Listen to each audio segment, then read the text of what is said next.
ধন্যবাদ অধ্যক্ষ মহোদয়। প্রথমেই এখান থেকে বলার অনুমতি নিচ্ছি এবং তার সঙ্গে বাংলা, হিন্দি এবং ইংরেজিতে মিশিয়ে বলার অনুমতি নিচ্ছি আজকে।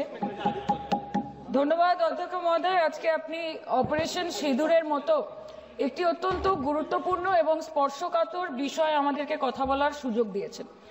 অধ্যক্ষ মহোদয়, বহু বছর পরে ভারতের মানুষ এমন একটি সময়ের সাক্ষী ছিল যেখানে জাতের ঊর্ধ্বে গিয়ে, ধর্মের ঊর্ধ্বে গিয়ে, রাজনৈতিক মতবিভেদ, মতানৈক্যের ঊর্ধ্বে গিয়ে ভারতবাসী দেশের স্বার্থে এক হয়েছিল।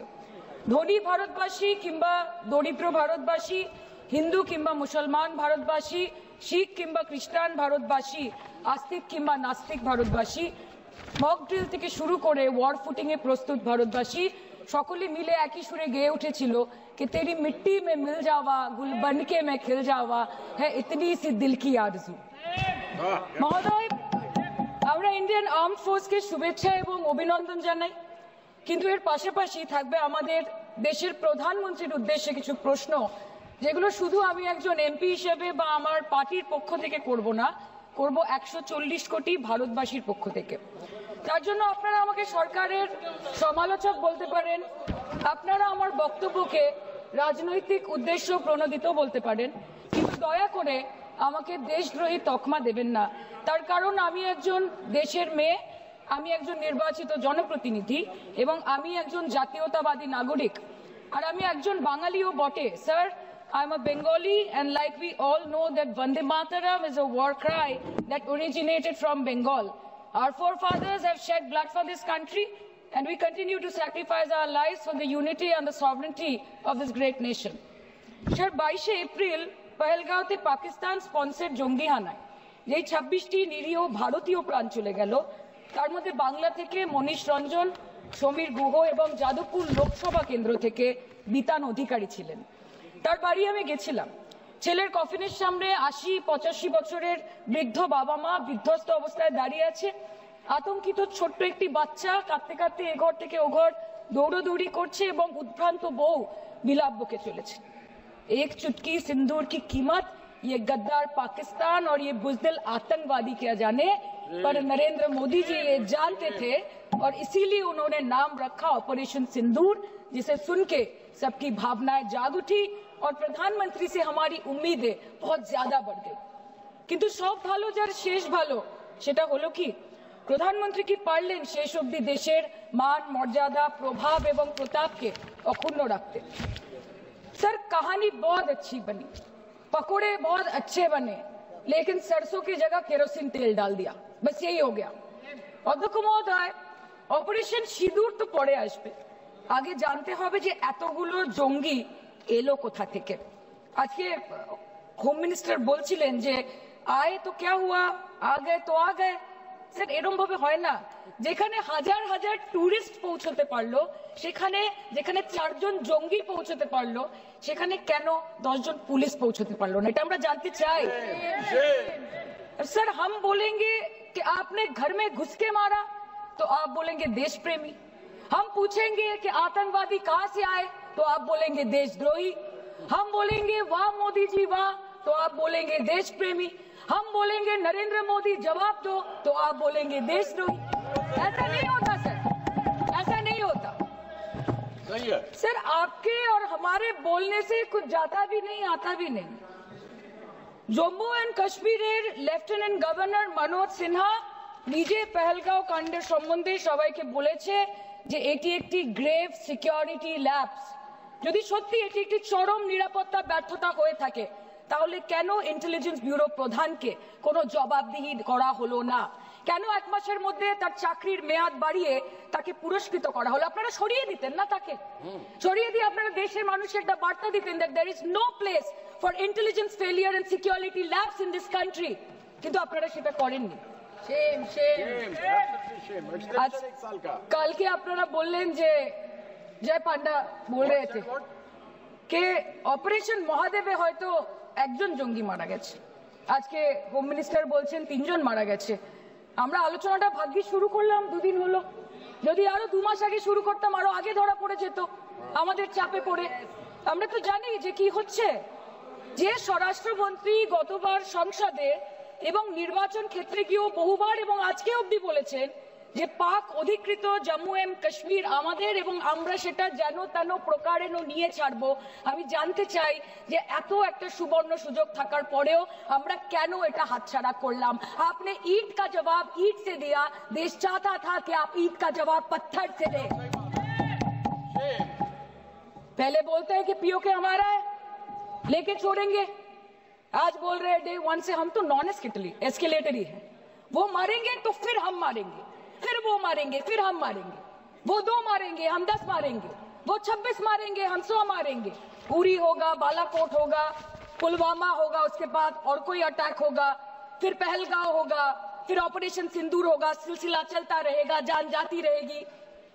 राजनाथ जी कल बोल रहे थे सर के युद्ध उन्हीं के साथ होता है जो आपके बराबर हो। इसमें बराबरी की कोई बात नहीं है। श्री राम और रावण क्या बराबर के थे क्या? नहीं थे ना। धर्म पे अधर्म की बात होती है, न्याय पे अन्याय की बात होती है, ऐसे नहीं होता सर। वो कल बोल रहे थे कि आप छोटी छोटी चीजों को नजरअंदाज कीजिए, रिजल्ट क्या है वो देखिए, पेंसिल टूटा कि नहीं, परीक्षा हॉल में लेट पहुंचे कि नहीं, ये सब इम्पोर्टेंट नहीं है। अरे सर यहाँ पे तो चाचा चौधरी ने पेपर लीक कर दिया ना, तो अभी आप फर्स्ट आए या लास्ट आए उससे क्या फर्क पड़ता है? तो बच्चे का स्कूल चल रहा है क्या? सर हम भी सोचते हैं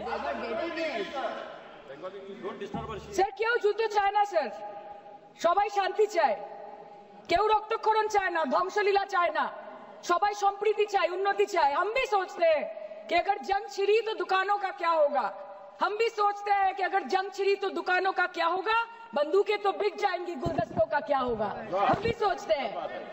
But wasn't this the right time and the right opportunity to give Pakistan a befitting reply and let them know कि वज़ीर-ए-आज़म आपके झंडे पे चांद है और हमारा झंडा चांद पे है। To let Pakistan know कि आप 1 किलो आटे के लिए आपस में लड़ते हैं और हम हर दिन गुरुद्वारे में पूरी और हलवा बांटा करते हैं। फर्क है ना सर? पर जवाब नहीं दे पाए। Despite being at an advantage, we surrender to external interference in the internal matter of this country. Yes, sir, Jammu and Kashmir is the internal matter of India. ঠিক যখন একটার পর একটা জঙ্গি ঘাঁটি ধ্বংস হচ্ছে, দেশের মানুষের উচ্ছ্বাস উদ্দীপনা বাড়ছে, ঠিক সেই সময় মার্কিন রাষ্ট্রপতি ডোনাল্ড ট্রাম্পের সামাজিক মাধ্যমের বার্তা থেকে ভারতবাসী জানতে পারলো যে অপারেশন সিঁদুর স্থগিত হয়ে গেছে, যে আমেরিকার হস্তক্ষেপে ভারত যুদ্ধ শুরু হওয়ার 3 দিনের মাথায় যুদ্ধ বিরতি ঘোষণা করে দিয়েছে, যেখানে 9 তারিখ আমেরিকার উপরাষ্ট্রপতি জেডি ভান্স বলছেন যে it's fundamentally none of our business, সেখানে 10ই মে মার্কিন রাষ্ট্রপতি বলছেন after a long night of talks mediated by the United States, I am pleased to announce that India and Pakistan have agreed to a full and immediate ceasefire. Congratulations to both countries on using common sense and great intelligence. 11 মে তিনি দাবি করছেন, I'll work with you both to see if after 1000 years a solution can be arrived at concerning Kashmir. 12 মে তিনি দাবি করছেন, my administration helped broker a full and immediate ceasefire, I think a permanent one, between Pakistan and India. 13 মে তিনি দাবি করছেন, I used trade to a large extent to do it. And I said, fellows, come on, let's make a deal. Let's do some trading. Sir, ভাষা দেখিয়ে ইনকি 10ই মে প্রথমবার এই দাবি থেকে শুরু করে গতকাল অবধি স্যার 28 बार अमेरिका के प्रेसिडेंट ने एक ही मैसेज दिया पूरे दुनिया को कि ट्रंप ने वॉर रुकवा दी पापा, कि ट्रंप ने वॉर रुकवा दी। शर्म करो। होम मिनिस्टर बोल रहे थे ना सर आज कि मानिक शाह जी ने बोला that Bhutto made a monkey out of Indira Gandhi. पूरा देश बोल रहा है, पूरा विश्व बोल रहा है that Trump made a joker of Narendra Modi. ये बात है, That's a fact. Fact is the fact. কালকে প্রতিরক্ষা মন্ত্রী একটা শব্দ বলেনি এই বিষয়ে, विदेश मंत्री एक लाइन बोले नहीं हमारे साथ ट्रेड की कोई बात नहीं हुई है, बस और कुछ नहीं। मतलब रिस्क हम ले, ऑपरेशन हम करें और खीर चाचा चौधरी खा के चला जाए, इसी के लिए हम बैठे हैं यहाँ पे। सर इस लड़ाई में शायद आप जीत गए, लेकिन नैरेटिव की लड़ाई में आप हार गए। आप देश को बता नहीं पाए कि धर्म पर कि अधर्म पर धर्म की जीत हुई है, पाकिस्तान पर फिर से हिंदुस्तान की जीत हुई है, आप बता नहीं पाए ठीक से। और प्रेस मीडिया का इस देश में तो सर कुछ गैर जिम्मेदार भूमिका रही होगी, लोगों को बहकाने का काम किया इन्होंने। खबर ऐसे बनाते थे कि आज कलकत्ता में मैं सोने जाऊंगी और कल कराची में नींद खुलेगी मेरी, कि आज लखनऊ में मैं डिनर करूंगी और कल लाहौर में ब्रेकफास्ट। ऐसा नहीं चल सकता सर। सर हमरा जिज्ञेस करबो ना जे कोटा जेट करलो, हमको ये सब से कोई मतलब नहीं है। हाँ वॉर है, हमारे 2 गिरे होंगे, आपके 10 गिरे होंगे। हमें पता है कि ये कोई पबजी नहीं है जो आप बेडरूम में बैठ के, बालकनी में बैठ के, बाथरूम में बैठ के आप अटैक कर रहे हो, ऐसा नहीं होता। We are responsible people, but आपको ये भी समझना पड़ेगा sir that Indians need transparency and accountability. They need their leader, their prime minister to stand up and speak. 124 बार मन की बात हो गई, 125 बार हो जाती ना, उसमें कौन सी बड़ी बात है। और आप बोल रहे हैं कि हम आपको सवाल न करें। Sir this is not Pakistan जहां सरकारें कम और तानाशाही ज्यादा चलती है। ये भारत है, यहाँ पे अगर रूलिंग पार्टी देश चलाए तो ये सत्ता विपक्ष से चलती है, हम जानते हैं। और ये पाकिस्तान का पार्लियामेंट नहीं है जहाँ पे 26 और 27 लोग मारे जाने पे उनके मौत का जश्न मनाया जाता है, और जहाँ पे पॉलिटिशियंस और आर्मी चीफ और टेररिस्ट को अपने जन्मदिन, अपने शादी और अपने मैयत में देखा जाता है। ऐसा नहीं होता है।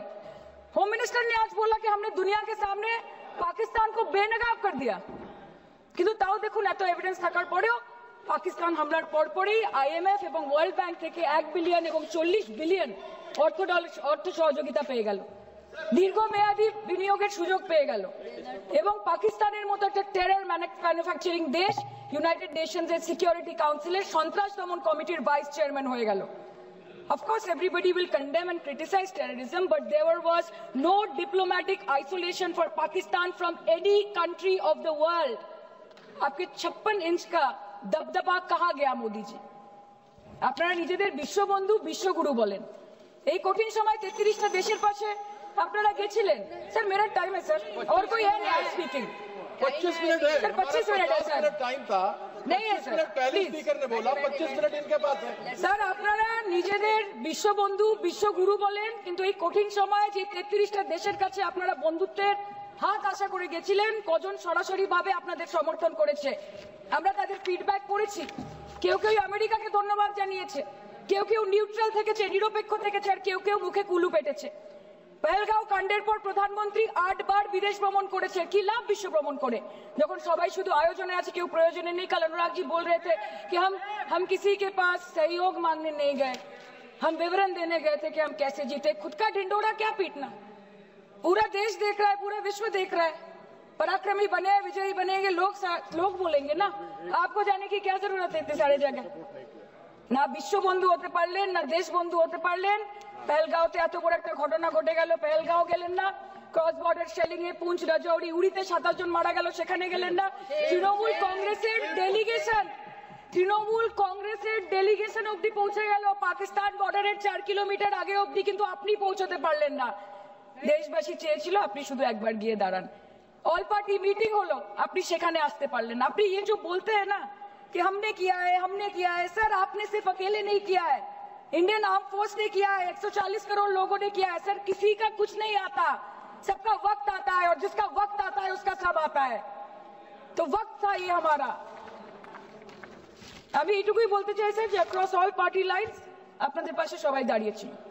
বাংলাকে বছরের পর বছর বঞ্চনা করেছেন, বাঙালি এবং বাংলা ভাষাকে অসম্মান করেছেন, তারপরেও আমাদের রাজ্যবাসী, আমাদের মুখ্যমন্ত্রী, আমাদের দল দেশের এই কঠিন সময় কোন রকমের রাজনীতি না করে আনকন্ডিশনাল এবং আনকোয়েশ্চেন সাপোর্ট দিয়েছিল ভারত সরকারকে। এবং আমাদের নেতা অভিষেক ব্যানার্জি আপনাদের পাঠানো ডেলিগেশনে গিয়েছিলেন, ভারতের জয়গান গেয়ে এসছেন, নানান দেশে গিয়ে পরিচয় দিয়েছিল একজন জাতীয়তাবাদী এবং নিবেদিত প্রাণ ভারতীয় হওয়ার।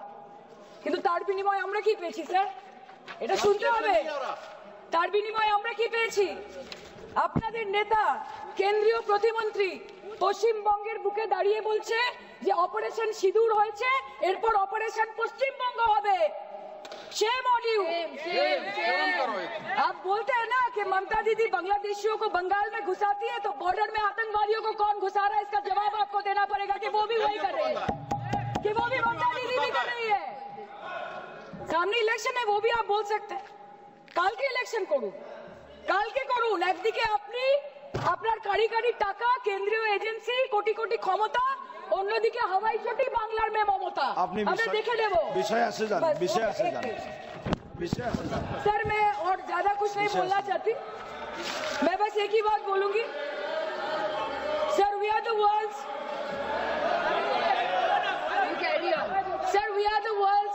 Largest democracy. Sir, we are the world's largest democracy. and we are the world's largest democracy, and we are proud of our democratic practices, and we are proud of our army, Please our conclude. naval, and our air defense machinery. Thank you. We are proud, sir. We are proud of the professionalism and the precision with which the airstrikes were carried out against Pak terror bases and air bases. A roaring success story of India's strengthening military capabilities over decades. Thank you. And we are also Thank proud. you, honourable member. We are Please proud. conclude. We are proud Please of our conclude. daughters. We are proud please. of our daughters. Please sit. We are proud of our daughters, Colonel Sophia Qureshi and Wing Commander Bhumika Singh, a shining example of secularism Thank and you. women empowerment in the country. Thank you, honourable member. Last line. Sir, हमें गर्व है कि आपने 100 आतंकवादियों को मार गिराया, पर हम तो चाहते थे कि ऐसा एक भी न बचे जिससे आगे जाके भारत की बेटी और बहनों के सिंदूर को खतरा हो। Thank you. चाहे वो आतंकवादी हो माननीय या सदस्य पाकिस्तान हो या पाकिस्तान को ऑक्सीजन देने वाला चाइना हो, India has to give out the message loud and clear. আমরা ভয় করব না, দুবেলা মরার আগে মরবো না ভাই, मरबो ना। हम डरेंगे नहीं, मरने से पहले मरेंगे नहीं, कि हम अमन चाहते हैं मगर जुल्म के खिलाफ, अगर जंग लाजमी है तो फिर जंग ही सही। Thank you, honourable member. इत्फल एक बात बता दीजिए। श्रीमती प्रियंका गांधी वाड्रा।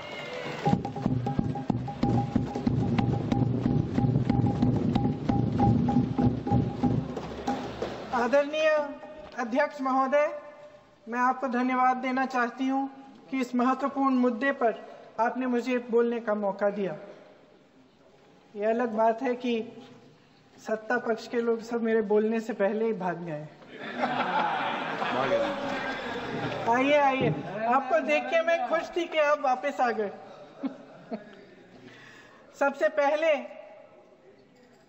मैं उन सैनिकों, उन जवानों, उन अफसरों को नमन करना चाहती हूं जो हमारे देश के रेगिस्तानों में, हमारे देश के घने जंगलों में, बर्फीले पहाड़ियों पे हमारी देश की रक्षा करते हैं, जो हर पल देश के लिए अपनी जान देने के लिए तैयार रहते हैं। 1948 से लेकर अब तक, जब से पाकिस्तानी रेडर्स ने कश्मीर पे हमला किया, तब से लेकर अब तक हमारी देश की अखंडता की रक्षा करने में उनका बड़ा योगदान है। हमारी आजादी अहिंसा के आंदोलन से हासिल हुई, लेकिन जैसे मैंने कहा, उसको कायम रखने के लिए हमारी सेना का बहुत बड़ा योगदान है। अध्यक्ष महोदय, कल मैं सदन में बैठी हुई सबके भाषण सुन रही थी। आदरणीय रक्षा मंत्री महोदय ने बोला, सत्ता पक्ष के कई मंत्रियों ने बोला। 1 घंटे का रक्षा मंत्री जी का लंबा भाषण था। सुनते सुनते एक बात मुझे बहुत खटक रही थी।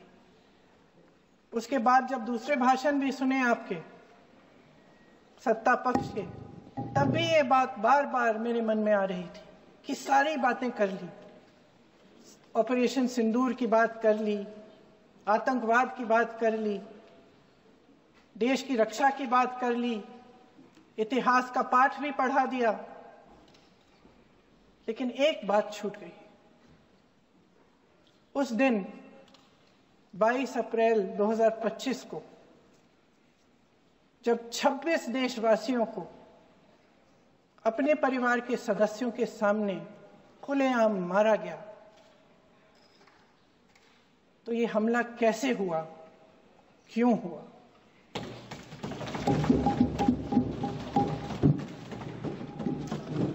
अध्यक्ष महोदय, ये लोग बैसारन वैली में, पहलगाम के पास कश्मीर में क्या कर रहे थे? आजकल पब्लिसिटी का दौर है, प्रचार का जमाना है। कुछ समय से हमारी सरकार ये प्रचार कर रही थी कि कश्मीर में आतंकवाद खत्म हो गया है, कि कश्मीर में शांति है, अमन चैन है। प्रधानमंत्री जी ने खूब भाषण दिए, देशवासियों को कहा कि चलिए कश्मीर चलिए, सैर करिए।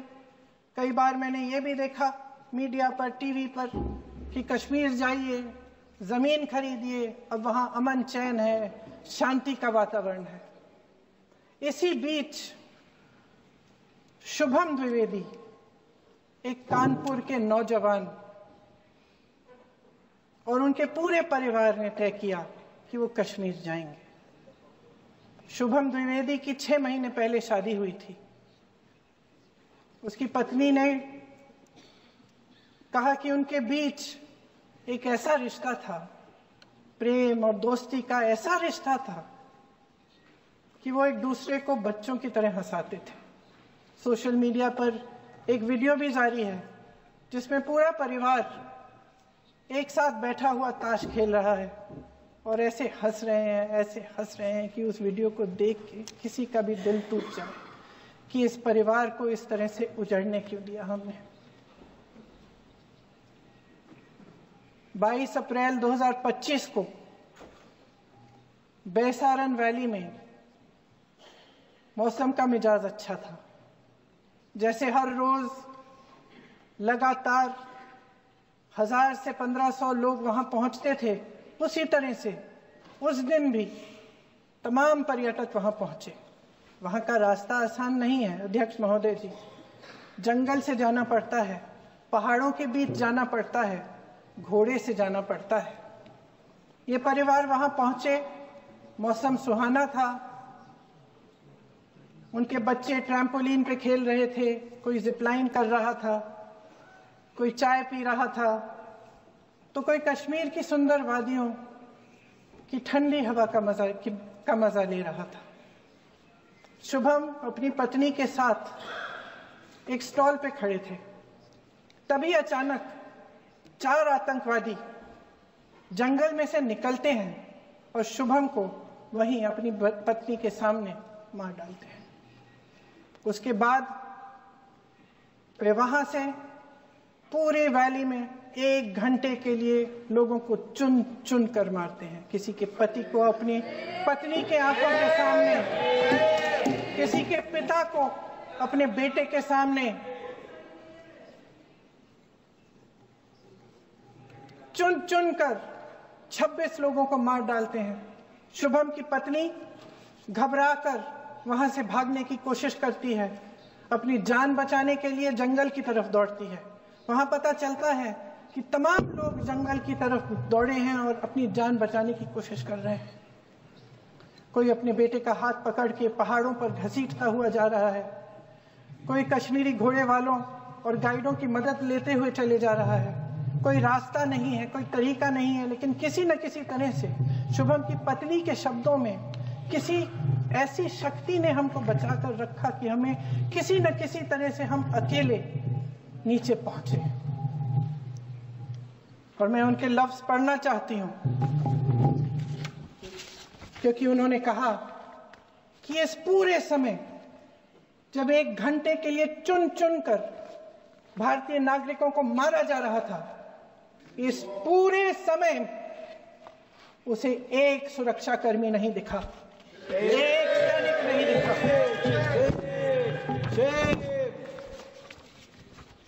शुभम की पत्नी ने कहा, कोट, मैंने अपनी दुनिया को खत्म होते हुए देखा। अपनी आंखों के सामने एक सिक्योरिटी गार्ड नहीं था। मैं ये कह सकती हूं कि देश ने, सरकार ने हमें वहां पे अनाथ छोड़ दिया था। सिक्योरिटी क्यों नहीं थी वहां पे एक सैनिक क्यों नहीं दिखा? क्या सरकार को मालूम नहीं था कि यहां रोज 1000 से 1500 पर्यटक जाते हैं? क्या सरकार को मालूम नहीं था कि यहाँ के पहुंचने के लिए जंगल के रास्ते से जाना पड़ता है? अगर कुछ हो जाएगा तो लोग वहां से निकल नहीं पाएंगे। एक चिकित्सा का इंतजाम नहीं था, फर्स्ट एड का इंतजाम नहीं था, कोई इंतजाम नहीं था, ना सुरक्षा का, ना फर्स्ट एड का। इन लोगों को भगवान भरोसे छोड़ दिया गया। ये लोग वहां पे इस सरकार के भरोसे गए और इस सरकार ने उन्हें भगवान भरोसे छोड़ दिया।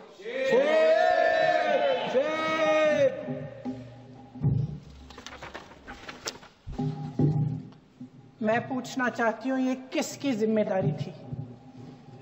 इस देश के नागरिकों की सुरक्षा की जिम्मेदारी किसकी है? क्या इस देश के प्रधानमंत्री की नहीं है? क्या इस देश के गृह मंत्री की नहीं है? क्या इस देश के रक्षा मंत्री की नहीं है? क्या एनएसए की नहीं है?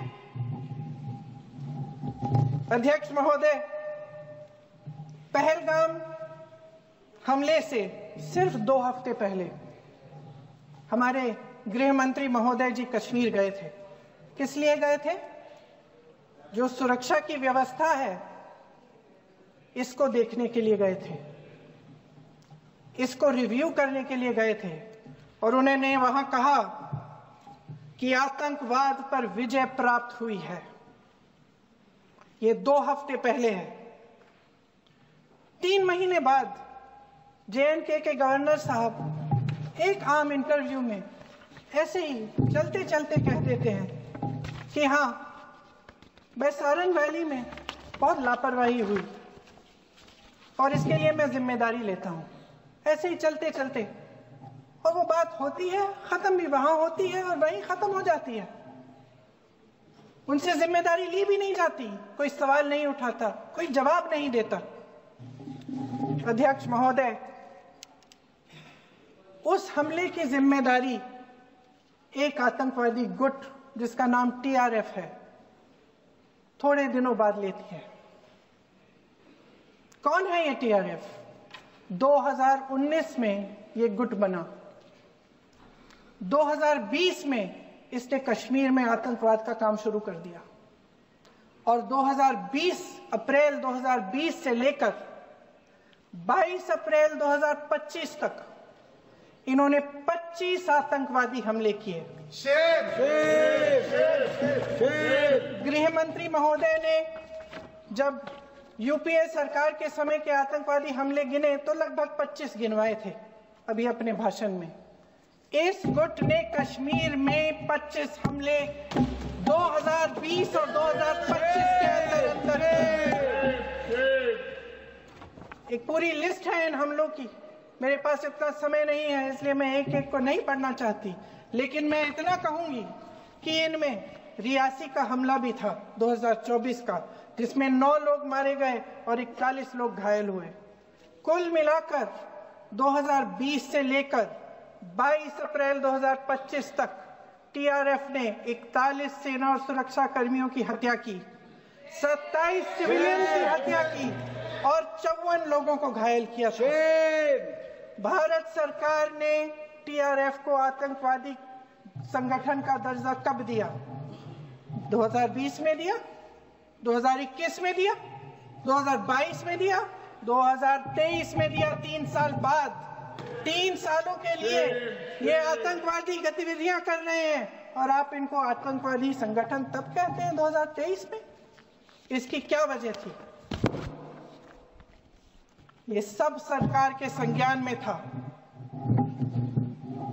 और आप मुझे बताना चाहते हैं, सत्ता पक्ष के नेता बताना चाहते हैं कि ये सब आपके संज्ञान में था, लेकिन कोई भी एक ऐसी एजेंसी नहीं है हमारी सरकार की जिसको पता चला कि ऐसा हमला, ऐसा भयानक हमला होने जा रहा है हमारे देश में, कि पाकिस्तान में बैठे हुए इस हमले की योजना बन रही है कि हम भारत जाके हैवानियत करेंगे, 26 लोगों को मार डालेंगे, और हमें पता ही नहीं है। क्या ये हमारी एजेंसियों की विफलता है कि नहीं है? ये बहुत बड़ी विफलता है, ये बहुत बड़ी विफलता है। जानते थे कि ये गुट है, जानते थे कि 5 सालों से ये आतंकवादी हमले कर रहा है, अध्यापकों को मारा, आर्मी के बड़े बड़े अफसरों को मारा, आम जनता को मार डाला, पुलिस वालों को मार डाला, और आप इन पे निगरानी नहीं रख रहे थे। और ये जो एजेंसियां हैं, इनकी जिम्मेदारी कौन लेगा? क्या आईबी चीफ ने अपना इस्तीफा दिया? क्या किसी ने इस्तीफा दिया? गृह मंत्री जी के कार्य क्षेत्र में आता है इंटेलिजेंस ब्यूरो, क्या गृह मंत्री जी ने इस्तीफा दिया? इस्तीफा छोड़िए, जिम्मेदारी ली।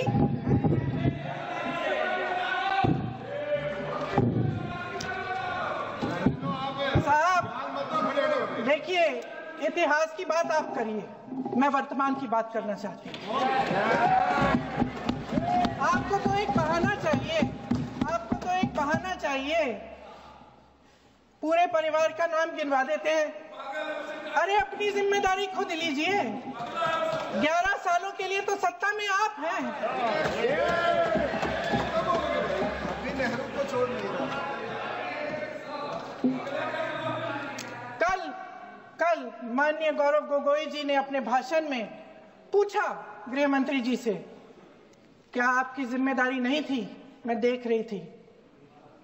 राजनाथ जी, रक्षा मंत्री जी यूं अपना सर हिला रहे थे, कुछ बोले नहीं।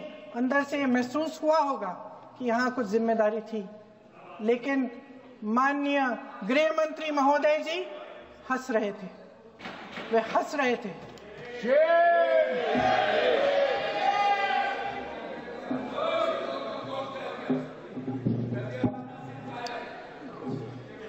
अध्यक्ष महोदय, कल सत्ता पक्ष और आज भी सत्ता पक्ष के नेताओं ने 2008 के मुंबई के हमलों का जिक्र किया, बार बार कहा कि मनमोहन सिंह जी की सरकार ने कुछ नहीं किया। ये तो जानकारी होगी ना कि उसी समय जब वो आतंकवादी हमला चल रहा था, तभी उन आतंकवादियों को मार डाला था। एक बचा था और उसको भी फांसी दे दी थी 2012 में। महाराष्ट्र के मुख्यमंत्री ने इस्तीफा दिया। देश के गृह मंत्री ने जिम्मेदारी लेकर इस्तीफा दिया। एक जवाबदेही थी पब्लिक के प्रति, एक जवाबदेही थी इस देश की जनता के प्रति, इस देश की धरती के प्रति।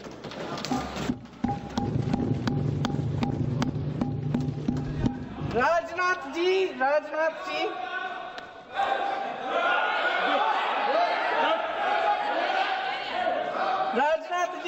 तो पुलवामा, उरी और पठानकोट के समय गृह मंत्री रहे थे।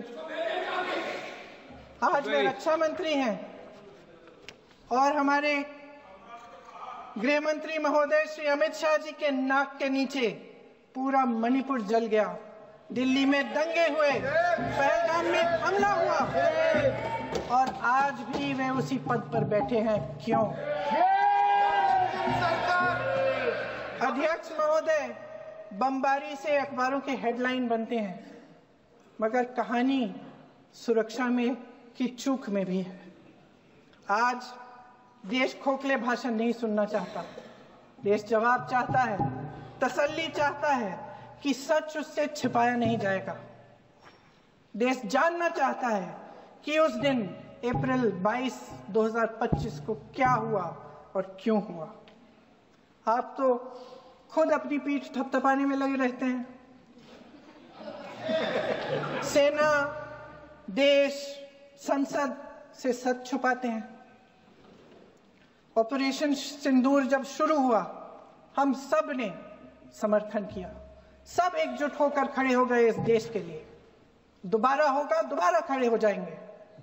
अगर हमारे देश पे हमला होता है तो यहाँ इस सदन में किसी भी पार्टी का हो, कोई भी हो, सब आपका समर्थन करेंगे। और हमें अपनी सेना पर गर्व है कि उन्होंने इस बार भी दृढ़ता से लड़ाई लड़ी, धैर्य से लड़ाई लड़ी, वीरता से लड़ाई लड़ी। लेकिन इस ऑपरेशन का सिंदूर का क्रेडिट, उसका श्रेय तो हमारे प्रधानमंत्री जी चाहते हैं। सही भी है, ठीक है, सही है, श्रेय ले। ओलंपिक्स में हमारा मेडल आता है, उसका भी श्रेय लेते हैं, लेकिन सिर्फ श्रेय लेने से नहीं होता नेतृत्व, जिम्मेदारी भी लेनी पड़ती है।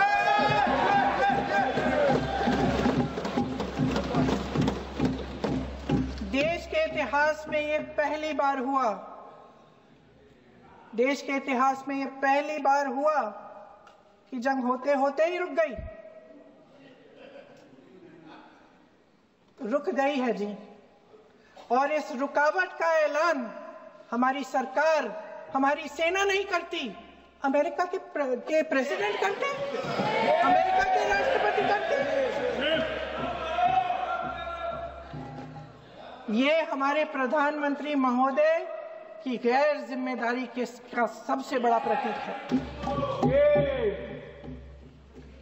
आज गृह मंत्री जी ने इस बात पर उल्लेख किया। उन्होंने कहा, उनके शब्दों में उन्होंने कहा कि पाकिस्तान के पास शरण में आने के बजाय कोई चारा ही नहीं था। आपने शरण दिया क्यों? वो आते हैं आपके देश के अंदर, लोगों को मार डालते हैं, और आप उनको शरण दे रहे हैं। क्यों दिया शरण? इसका जवाब क्यों नहीं दिया है एक भी भाषण में? जैसे ये बात उठी, शरण की बात की हमारे गृह मंत्री जी ने, इतिहास में चले गए। नेहरू ने क्या किया, इंदिरा गांधी ने क्या किया, यहां तक कि मेरी मां के आंसुओं तक चले गए। लेकिन इस सवाल का जवाब नहीं दिया कि ये सीज फायर हुआ क्यों, ये जंग रुका क्यों, और तब क्यों रुका जब दुश्मन के पास कोई चारा नहीं था हमारे श्रेय में आने के बजाय। क्यों रुका ये जंग? इसका जवाब नहीं दिया। धन्यवाद। आप देंगे?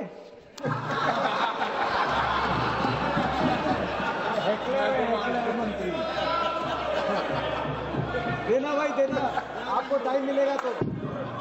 टाइम नहीं मिलेगा आपको शायद। वैसे महोदय, मेरी माँ की आंसू की बात किए, मैं इसका जवाब देना चाहती हूँ।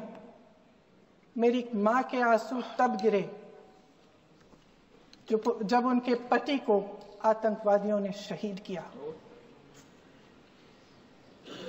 जब वे मात्र 44 साल की थी। और आज अगर मैं इस सदन में खड़ी हूं और उन 26 लोगों की बात कर रही हूं, मैं इसलिए कर रही हूं क्योंकि मैं उनका दर्द जानती हूं, महसूस करती हूं।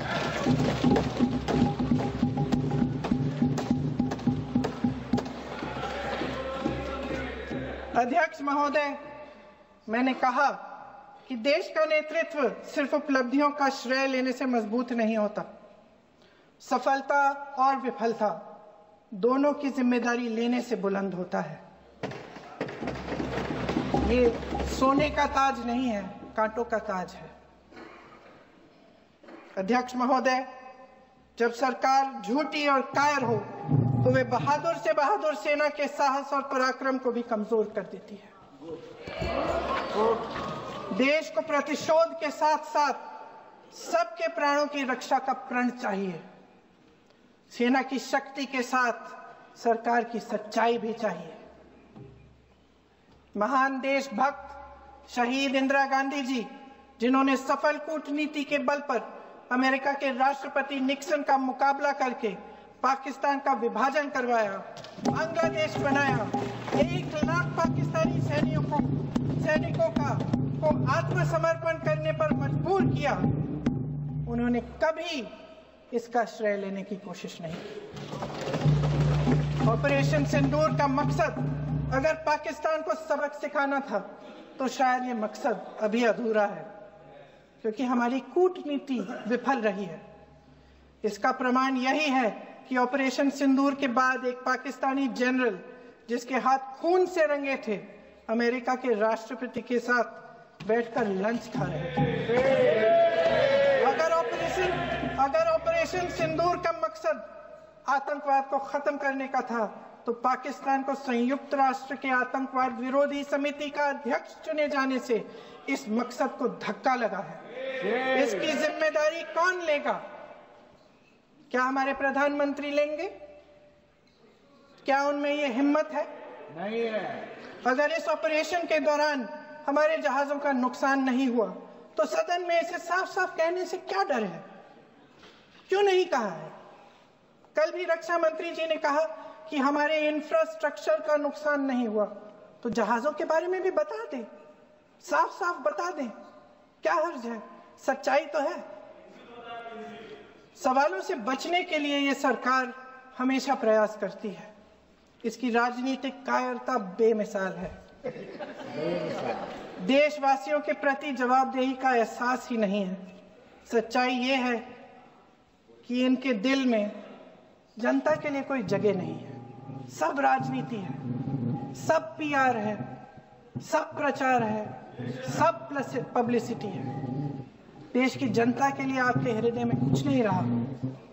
बहुत समय हो गया है आप इस प्रचार में ही लिप्त हैं, जनता को देख नहीं पा रहे हैं। जी मानिए। जो पहलगाम में हुआ, खत्म करती हूँ, जो पहलगाम में हुआ उससे हर एक देशवासी के दिल पे चोट पहुंची है। हिमांशी नारवाल की गुहार ने हम सबको शर्मिंदा किया है। इसीलिए मैं आज यहां खड़े हुए एक आखिरी बात करना चाहती हूं।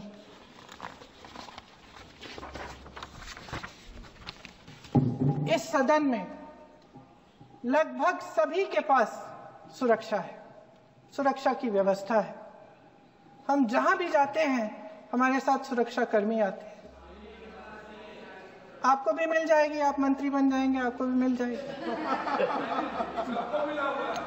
मैं मजाक की बात नहीं कर रही हूँ, थोड़ा सा धैर्य रखिए। उस दिन पहलगाम में 26 परिवार उजड़ गए। 26 लोगों को अपने परिवार के सदस्य के सामने मारा गया। 26 बेटे, पति, पिता गुजर गए। उनमें से 25 भारतीय थे।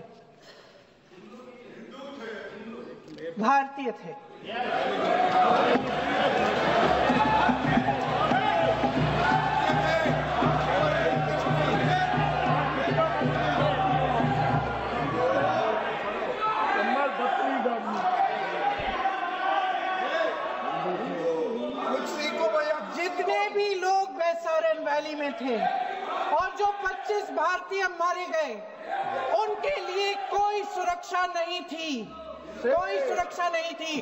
आप कितनी भी ऑपरेशन कर डालें, आप इस सच्चाई के पीछे छुप नहीं सकते, इसे नकार नहीं सकते। आपने उनको सुरक्षित नहीं किया। कोई शर्म नहीं है, कोई शर्म नहीं है, कोई शर्म नहीं है और ना कभी होगी। सुन लीजिए, सुबह भी मैं शिव मंत्र बोल के आई हूं। इनको क्या पता शिव मंत्र क्या है? शिव मंत्र खत्म कर लूं अपना भाषण। शिव मंत्र मैं एक बार उन 25 भारतीयों के मैं एक बार उन 25 भारतीयों के नाम इस सदन में पढ़ना चाहती हूं, ताकि यहां बैठे हर सदस्य को यह एहसास हो कि वे भी हमारी तरह इंसान थे, किसी राजनीतिक बिसात के मोहरे नहीं थे। वे भी इस देश के बेटे थे, वे भी इस देश के शहीद हैं। उनके परिजनों के प्रति हम सब की जवाबदेही बनती है। उन्हें सच्चाई जानने का हक है। समीर गुहा भारतीय, बिट्टन अधिकारी, मनीष रंजन, हेमंत सुहास जोशी, विनय नारवाल, सुशील नथनियल, अतुल श्रीकांत मोने, सैयद आदिल हुसैन शाह, चुवानी, रामचंद्रन, संजय लक्ष्मण लेले, दिनेश अग्रवाल, दिलीप दिल से, कुमार सतपति, JS चंद्रमौली, अब बोलिए, अब आराम से। JS चंद्रमौली, यतीश परमार, S मधुसूदन राव, सदस्य नारेबाजी का सदन नहीं है। शैलेश कलाटिया, ये तरीका ठीक नहीं है आपका। मंजुनाथ राव, कौस्तभ गणबोटे, शुभम द्विवेदी। जय हिंद।